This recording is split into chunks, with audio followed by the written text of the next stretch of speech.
There is something that happens before the collapse that almost no one notices. It is not weakness, it is not a lack of strength, it is not giving up. It is the nervous system making the only move it still had available. And when you understand what actually happens when the body stops, all of the guilt narrative you have been carrying until now begins to dissolve, because the body did not give up on you. It did exactly what it was built to do. Under conditions that exceeded what any system could sustain indefinitely. You probably know this feeling, or you have known it at some point. A morning when you got up and simply couldn't. A moment when the system that always worked stopped responding in the expected way. Not dramatically, not all at once. With a slowness that gradually became impossible to ignore. Energy that would not come back. Motivation that had disappeared without a trace. The feeling that where capacity once existed, now there was only weight. And most people, when they live through this, do one very specific thing.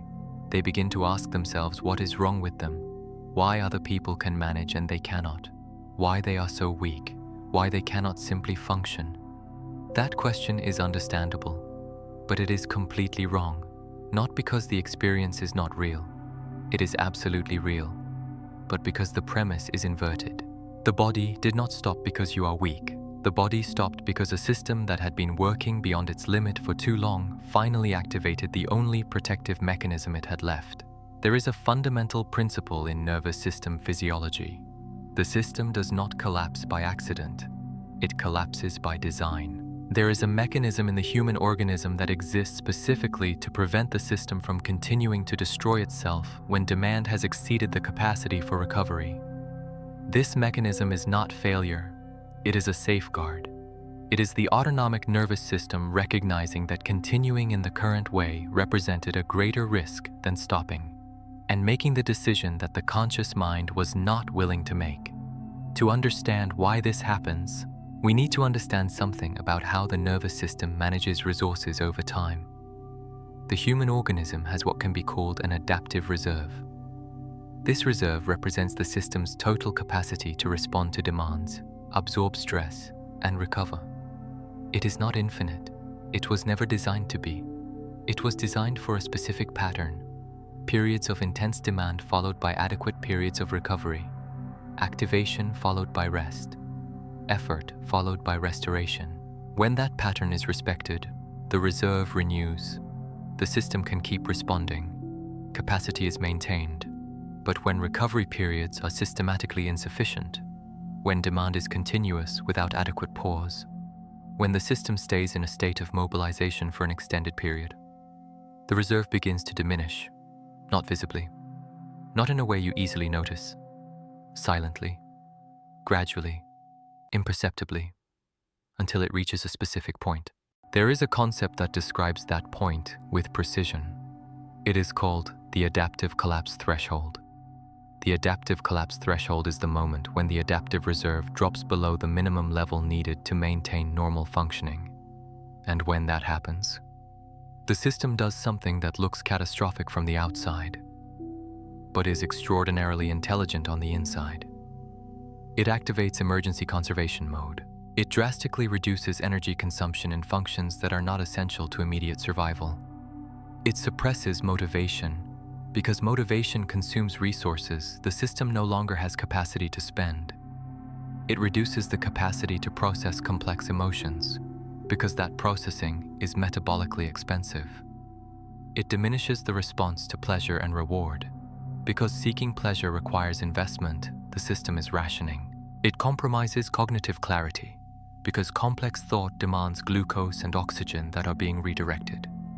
And it produces the experience most people call collapse, burnout, or simply not being able to function anymore. But it is not collapse in the sense of breaking. It is collapse in the sense of protection. It is the system recognizing that the only way not to completely destroy itself was to stop, even if stopping felt like failing. Even if stopping meant disappointing expectations. Even if stopping generated the internal narrative of weakness that you came to believe. There is something about this mechanism that few people understand. The system does not activate emergency conservation mode as a first resource. It is the last one. Before reaching that point, The organism tried every way it knew. It increased cortisol production to keep the system functioning beyond capacity. It suppressed fatigue signals so you could keep going. It rationed recovery so you could appear functional even while depleted. It used reserves that should have been preserved. It borrowed from functions that needed those resources for other purposes. It did all of this silently, without warning, because warning would have meant stopping. And the system had learned that stopping was not an available option. So it continued, for months, perhaps for years, until it reached the point where there was nothing left to borrow. And that is the moment most people describe as when I simply stopped functioning. It is not the moment you failed. It is the moment the system finally refused to destroy you further. And there is something even more specific about this mechanism that completely transforms the relationship with what happened. Something that involves not only what the system does when it collapses, but what the system did in the months before the collapse that most people never notice. And that reveals that the collapse was not a sudden event. It was the end of a much longer process. A process the organism communicated repeatedly in signals that were ignored, or that were simply not recognized for what they were. The organism does not reach collapse without warning. It warns repeatedly, in different languages, at different moments, with increasing intensity. The problem is not that the body did not communicate. It is that the system that should have received and interpreted those signals was too busy to hear them, or had learned to treat them as background noise rather than critical information. The first signals that the adaptive reserve is diminishing are subtle: a fatigue that does not completely disappear after sleeping, an energy that is always slightly below normal, a resistance to starting tasks that were once automatic, a background irritability with no obvious cause, a feeling that things cost a little more than they should. These signals do not arrive with alarms. They arrive as whispers, and in a system that learned that productivity is the priority, that there is no time to pause, that others are managing, so you should be able to as well. Those whispers are easily overridden by the narrative that you simply need to try harder. So the system raises the volume. The signals become more visible. Sleep starts not restoring. Cognitive clarity oscillates in ways you notice but cannot explain. The capacity to handle small frustrations decreases. Pleasure in activities that were once enjoyable begins to go absent. The feeling of connection with the people around you becomes slightly harder to access, and still the narrative continues. You are stressed, you need more rest, you will feel better when things settle down. But things do not settle down, because the problem was not in the external circumstances. It was in the state of the system that was responding to those circumstances. There is a concept that describes what is happening at this stage. It is called stress receptor desensitization. When the nervous system remains in a state of elevated activation for long enough, the receptors that regulate the stress response begin to lose sensitivity. The hypothalamic pituitary adrenal axis, the central stress response system, undergoes adjustments that compromise its capacity to calibrate adequately. The result is paradoxical. The system that was overproducing cortisol to maintain functioning begins to produce less than it needs, not because the stress decreased, but because the production system became overloaded and started to fail. This creates an experience many people describe accurately, but without understanding what is causing it. The feeling that the stress is there, but the energy to respond to it has disappeared, as if the system were screaming urgency internally, but the body no longer had the fuel to respond to that urgency. This is not laziness, it is neuroendocrine depletion. It is a hormonal system that worked beyond its limit for too long and is operating at reduced capacity. And the body that experiences this is frequently interpreted by the person as a character flaw, as a lack of willpower, as evidence that something is fundamentally wrong with them, when what is wrong is not the person. It is the state of the system the person inhabits. There is something even more important that happens at this stage that is rarely discussed. There is a mechanism called fatigue signal suppression. When the system is in survival mode and demand keeps being presented as non-negotiable, the organism can suppress fatigue signals to allow continued functioning. Not because the fatigue disappeared, but because the system learned that signaling fatigue does not result in rest. So it stops signaling, and the person, no longer receiving clear signals that they are depleted, keeps going, interprets the absence of signals as an indication that they are fine, when in reality, the system is operating with a safety suppression that carries a very specific cost. The longer fatigue signal suppression operates, the greater the accumulation that is happening underneath, and the greater the collapse when the system finally can no longer maintain the suppression. This is one of the most common patterns in the history of people who describe sudden collapse. I was fine, and then suddenly I wasn't. But it was not sudden. The system had been signaling all along, just in a language that had been suppressed, or at an intensity that was being interpreted as normal. If this video is arriving in a way you recognize, if you are seeing your own system in these words, this channel has more. Every video deepens the one before it. Subscribe, so the next one is already waiting for you. There is still one aspect of this process that completely transforms the way of looking at collapse. Something that involves not only what the system did before stopping, but why stopping was the most intelligent available response in that moment, and why the collapse, as difficult as it was actually the system saving you from something potentially far worse. There is a hierarchy in the nervous system about what is protected first when resources become scarce. This hierarchy is not conscious, it is not decided. It is automatically determined by the architecture of the system, by the survival priorities that were established over millions of years of evolution. At the base of that hierarchy are the functions essential to immediate survival: heartbeat, breathing, temperature regulation. These functions are protected regardless of what happens. As long as the organism is alive, they continue. Just above in the hierarchy are vital functions of medium-term survival: the immune system, basic hormonal regulation, essential digestive functions. When the adaptive reserve begins to fall, these functions start receiving fewer resources.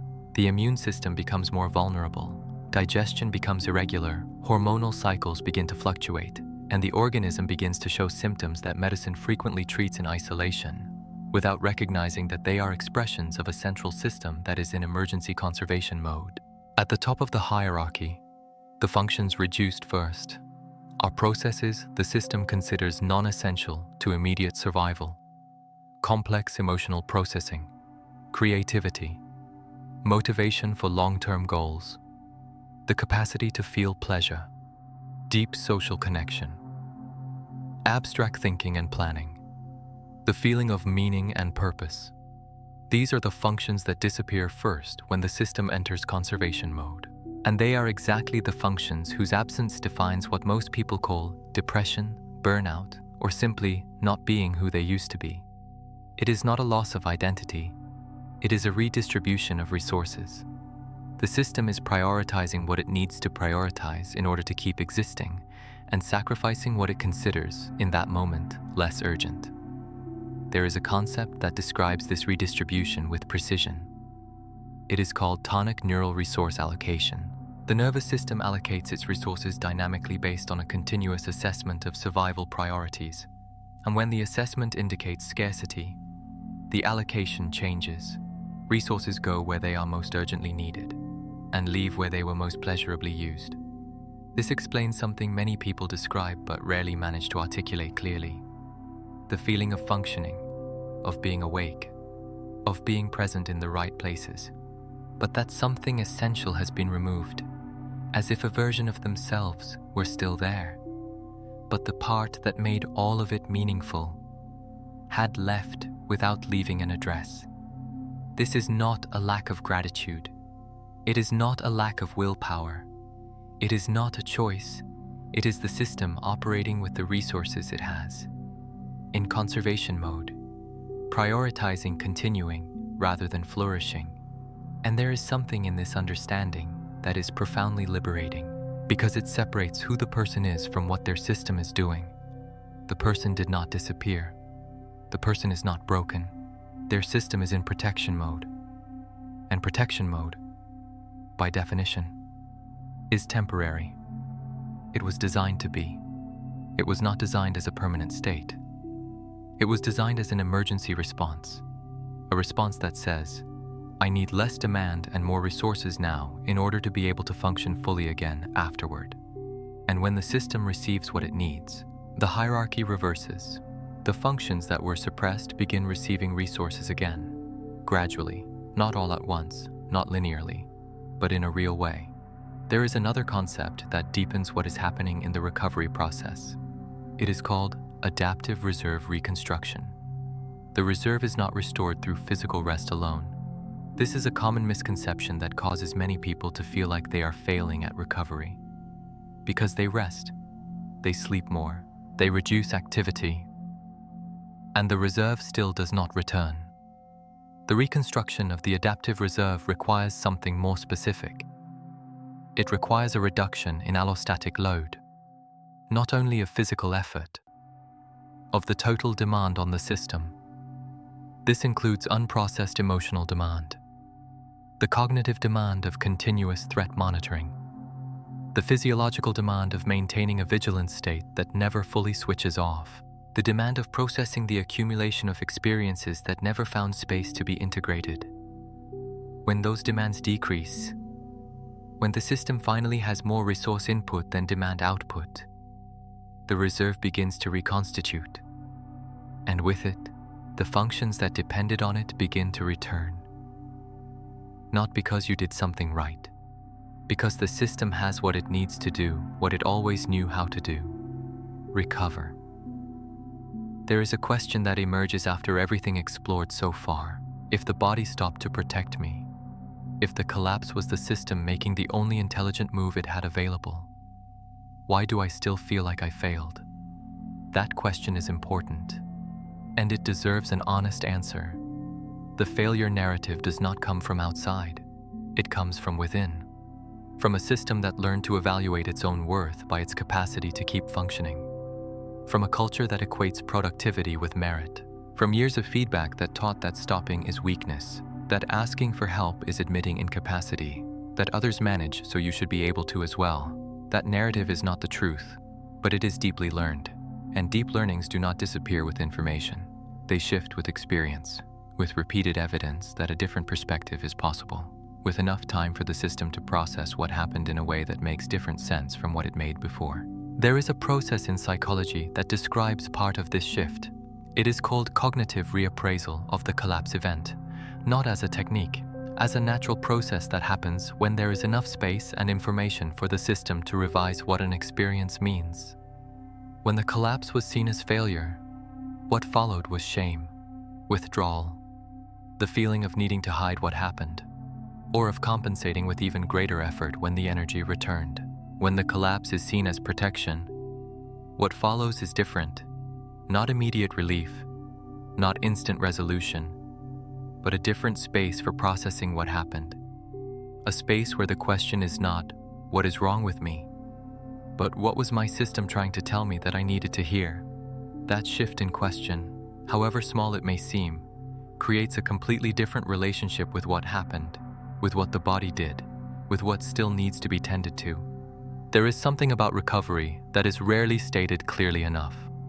Recovery is not returning to the state before the collapse.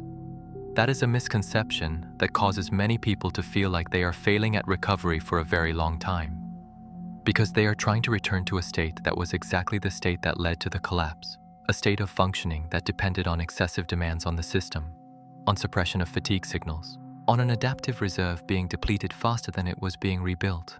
Real recovery is not return, it is reconstruction of a different state, of a system with different parameters, with a different relationship between demand and recovery, with a more honest capacity to recognize what the system needs and respond to that.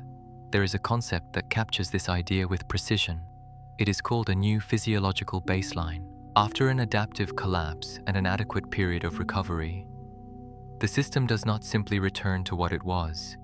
It has the opportunity to establish a new baseline, a baseline with parameters that reflect what was learned, with a greater sensitivity to the organism's signals, with a lower tolerance for patterns that compromised the reserve before, with a greater capacity to recognize when demand is outpacing recovery. before reaching the collapse threshold again. This is not acquired weakness. It is physiological wisdom. The system that went through collapse and was adequately cared for is not a damaged system. It is a system that learned something it could not have learned any other way, and that now holds information it did not have before. The information of where the limit is. The information that the limit exists. The information that respecting that limit is not weakness. It is the condition for the system to keep functioning. There is something that needs to be said directly. You did not give up. Your system did what any well-designed system does when demand exceeds response capacity for long enough. It stopped to save itself. It did not abandon you. It protected you, the only way it still had available. And the fact that you are here, listening to this, trying to understand what happened, is evidence that the system worked, that the protection was effective, that something intact remained that wants to understand, that wants to move forward, not in the same way, in a way that respects what was learned. If any part of this resonated, it may be because you recognize something you have been carrying as failure, and that is beginning to reveal its true nature, as protection, as biological intelligence, as the system doing exactly what it should have done. Share in the comments if you'd like. A word. What changed after this video? Because what you can name about what your system did for you already begins to change the relationship with what happened. And there is a question that emerges naturally after all of this. If the system stopped to protect itself, and if recovery is not returning to what it was before, what determines how the system will move forward? What makes it capable of responding to the world without needing to reach collapse again in order to stop? The answer to that question lies in something the system needs to learn to do differently. Not faster, not stronger, differently. And that difference begins with recognizing something the vigilance system has not yet learned to do.